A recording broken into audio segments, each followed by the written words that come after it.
Yeah, right there, lads. Aggressively British, yeah, and as of recently, I've been fucking obsessed with collecting Sega games. And so, I went for the low-hanging fruit first.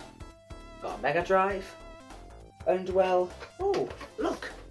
I also have Sonic 1, Sonic 2, Sonic 3, and Sonic and Knuckles. Well, there's only one thing to do now, isn't there?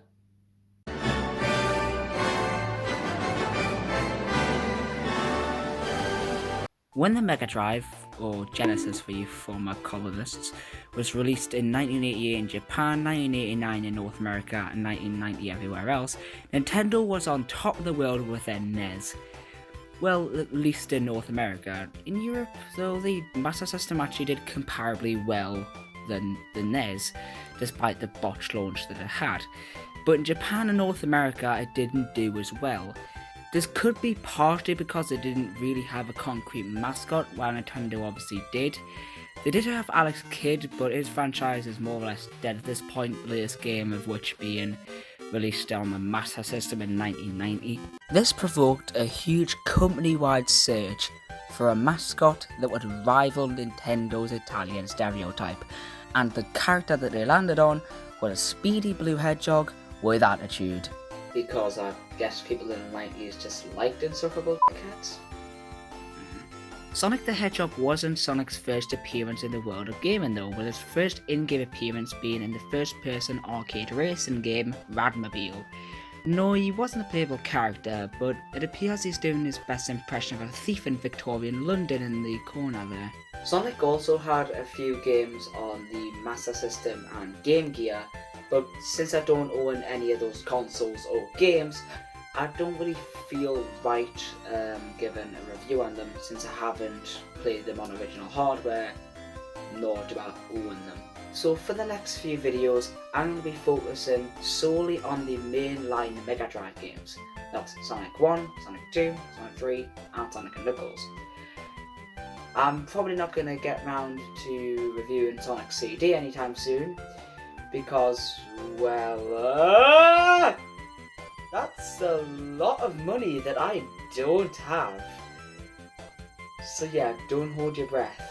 Also, just a quick note before I give my very controversial views on the first Sonic game. I'm going to be using the Mega Drive collection on Steam to record the majority of the footage for these videos. Just because, well, one, I don't have an Elgato, so it's impossible for us to record footage directly from a Mega Drive, and, well, two,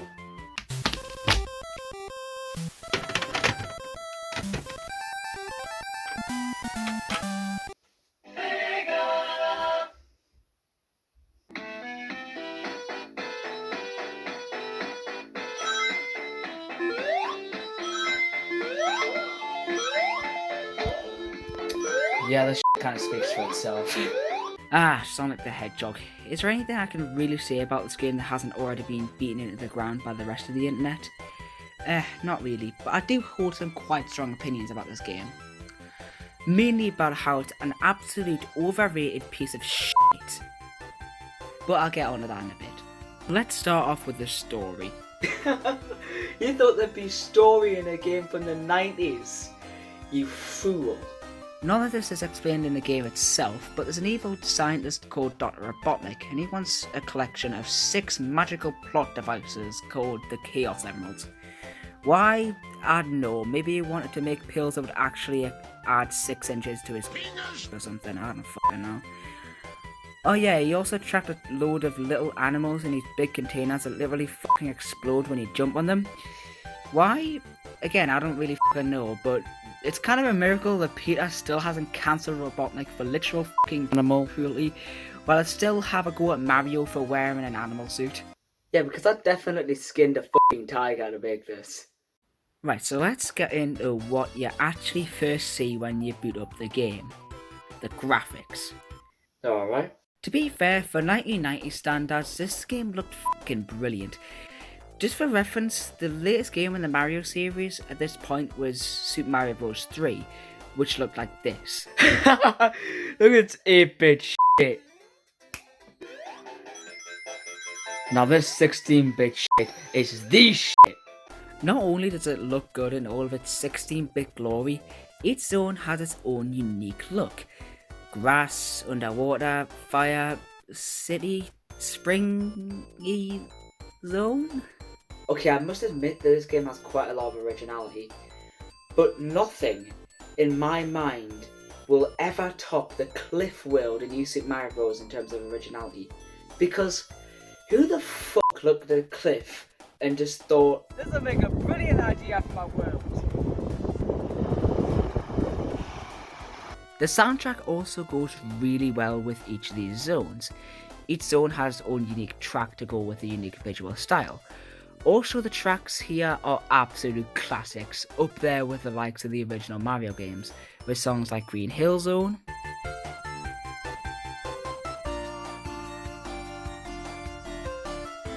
Marble Zone,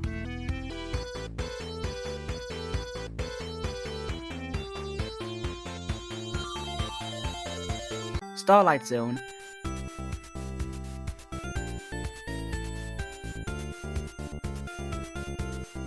and last but not least, the boss theme.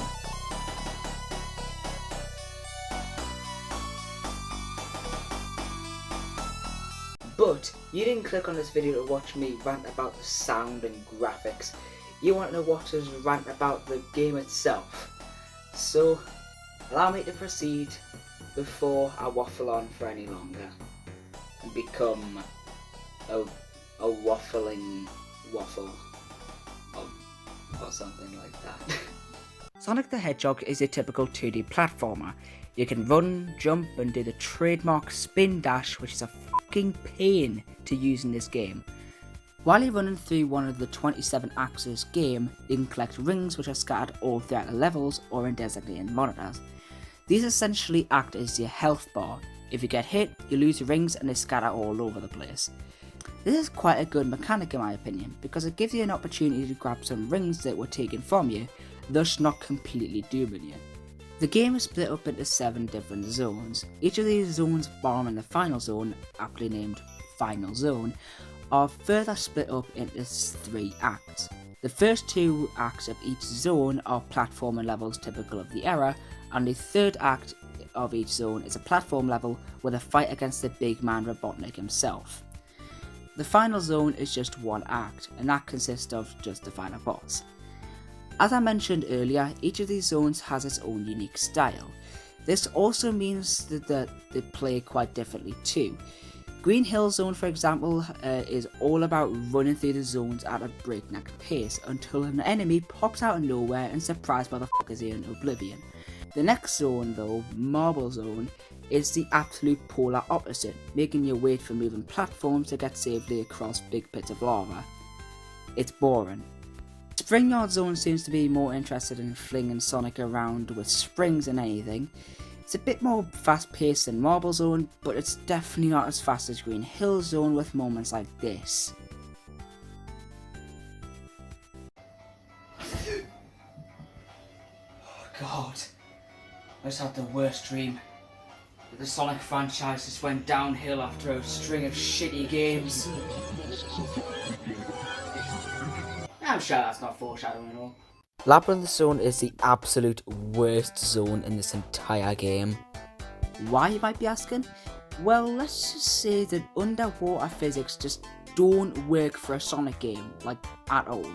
Sonic is a character meant for speed, and when you strip him of that and give him floaty as fuck controls, it's just not fun. This combined with a slow PAL version of the game makes us want to slap myself across the face with bacon. Also, the boss of this zone is just pathetic. Robotnik literally just flies away from you, not even attacking you, letting the fucking frustrating underwater controls mixed with the platforming do you in for him. What a little bitch. Starlight Zone is actually kind of bland compared to the other zones. It's really nothing too special. Either that or I just got lazy and couldn't be asked to play through it, but I'll leave that one ambiguous. Scrap Brain Zone is, let's just say, challenging, because the less I say about this frustrating shithole of a zone the better. So you're probably thinking, aggressively British, it's not that bad, it's just a bit challenging. And well, I kind of agree. If you're just going for a regular playthrough, not getting any of the Chaos Emeralds or anything like that, there's not really much wrong with the game apart from the occasional bouts of bullshit. But that's kind of expected from a game of this era. But when you actively go out your way to get the Chaos Emeralds, to get the good ending, that's when the game shows its true colours. Also, is it just me, or is this game really f***ing slow? For a game that was advertised as being a super fast, blinkingly missed experience, a lot of the acts in this game either prevent you from going at that speed, or just straight up punishing you for going at top speed. This is just not fun in the slightest, because it can lead to absolute bullshit moments like this in Starlight Zone, when I go at top speed and then a few seconds later I proceed to drop into a bottomless pit at miles an hour. This just makes the game a fucking slog in some cases, especially when you're trying to get the good ending. Remember those magical plot devices, the Chaos Emeralds that I mentioned earlier? Well, to get the good ending, you need to collect all 6 of these emeralds. Each of these emeralds are hidden within the game's special stages. To enter these special stages, you need to jump into a giant ring that only appears at the end of the first 2 acts of each zone if you have 50 rings on you. This is much easier said than done, especially in the later stages when the game's bullshit rears its ugly head. P.S. Fuck those stupid fireball things in Marble Zone, and fuck those bloody spiky balls in Spring Yard Zone, and fuck Labyrinth Zone in general. Even if you do accomplish this feat though, the special stages are just absolute tosh. These stages consist of a constantly spinning maze which Sonic must navigate. This is, once again, much easier said than done since Sonic is subject to the gravity of the maze. There's also different parts of the maze that can make the stage even harder than it already is. These R circles, for example, reverse the rotation on the maze, and these up and down circles make the maze rotate way too fast and way too slow respectively. Added to that, there's also these goal circles which, if you get knocked into them, will send you out of the special stage and onto the next act without any sort of chance to try again.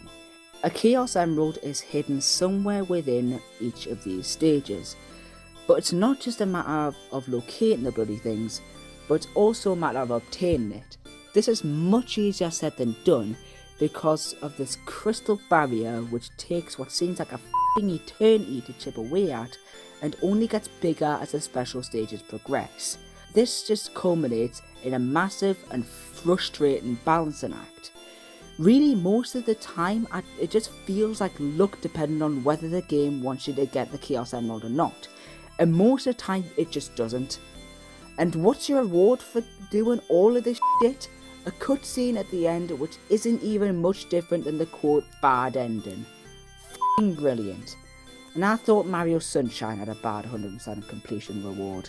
The absolute worst part about this entire process though is that even if RNG smiles upon you and gives you the 6 Chaos Emeralds, if you make it to the final boss with those 6 Chaos Emeralds and you die and you don't have any continues left, you are going right back to the start of the game to do all of that bullshit again. And to me that is just totally unforgivable. That actually happened to me in the process of filming this video, and yeah, I never want to play this f***ing game ever again because of that. But just because the game is a bit challenging, if not fucking infuriating at times, that doesn't mean it's a bad game, and that's definitely the case for Sonic the Hedgehog. It definitely suffers from a very severe case of first game in the series syndrome, as I'm going to dub it. It's a good game, but it has some very serious flaws that need to be ironed out. And those flaws were definitely ironed out in the sequel, Sonic 2 Electric Boogaloo. Speaking of which, Sonic 2 is going to be the next game in the series that I'm going to be reviewing.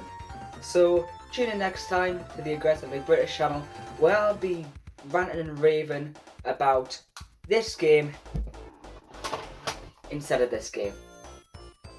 Also, my final comments about this game is fuck it to the moon. It's most of the time it's just fucking infuriating. I never want to see it again. Fuck off. But yeah, that was this video, and I hope you hated it. If you did, please make sure to smash that dislike button, and while you're at it, make sure to subscribe as well. See yous next time.